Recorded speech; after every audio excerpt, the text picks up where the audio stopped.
Bideo honetan puntu kardinalak ikusiko ditugu. Point cardinaux. Iparraldea edo iparra, le nord, esaten da frantsesez. Au nord, iparraldean. Adjectives. Nordique, septentrional, boreal. Hegoaldea edo hegoa, le sud, esaten da frantsesez. Au sud, hegoaldean. Adjectives. Meridional, austral. Mendebaldea frantsesez l'ouest, esaten da.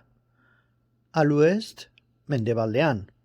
Eta adjektibo bezala occidental erabil dezakegu. Ekialdea, l'est. A l'est, ekialdean. Eta adjektibo bezala oriental erabiltzen dugu. Ondoren ikus ditzagun bi adibide. Lehenengoa, Siberia ekialdean dago. La Sibérie c'est à l'est. Bigarrena, Mexiko mendebaldean dago. Le Mexique c'est à l'ouest. Bukatzeko, errepika ditzagun lau puntu kardinalak.